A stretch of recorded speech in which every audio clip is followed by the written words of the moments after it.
The Quran describes the Prophet Muhammad, peace be upon him, as having a tremendous character.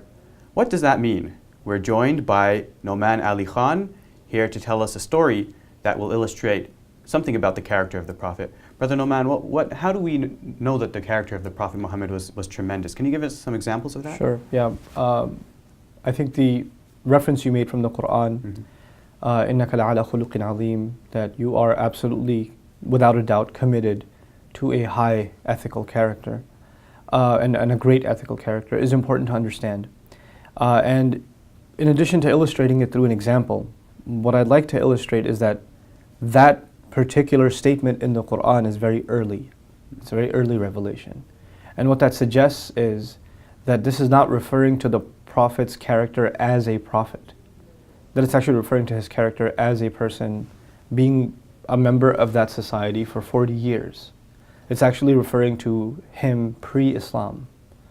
And so he's a citizen of this community, and then God refers to his great character in this way. Why?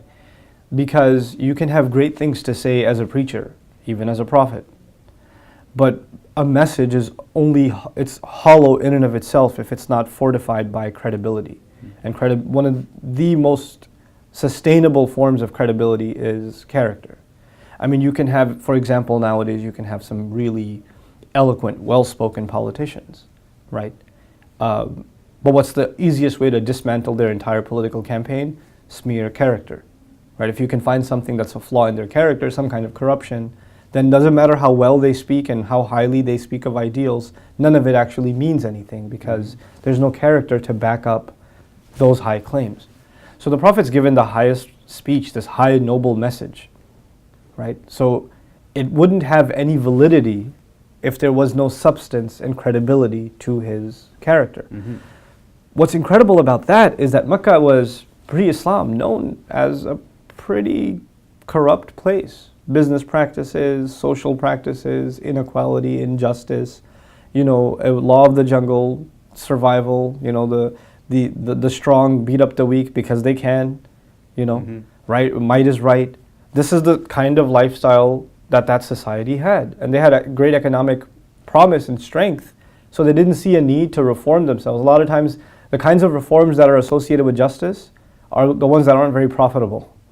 So they see no incentive in changing themselves. Now, if one person living in that society that's overwhelmingly corrupt sticks to honesty, it sounds almost like they can't even survive.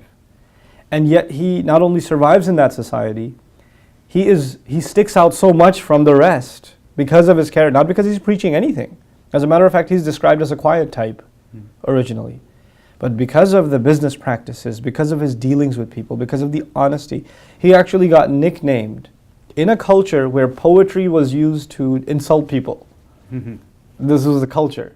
In that culture, he got nicknamed the honest one and the trustworthy one, the truthful one and the trustworthy one. And so God refers to that and says, you're questioning the integrity of him as a messenger, and you've never questioned his integrity for 40 years as the most decent among you. You who don't like to praise anyone have praised him. You who are obsessed with praising yourselves have praised him. So the ultimate testimony to your character is the testimony of those who aren't even on your side. So even those who didn't really want to accept this message, they couldn't deny that he they was couldn't deny his truthful character.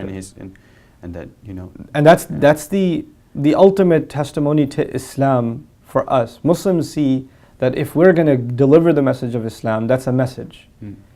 But that message also will be hollow until we display character. So these words are actually not just for us to educate non-Muslims about, but it's actually a very powerful lesson for ourselves to really engage in very serious ethical reform. That would be easy for anybody to see, Muslim or not. Okay, thank you, Brother Nouman, for telling us a little bit more about the character of Prophet Muhammad. I appreciate that.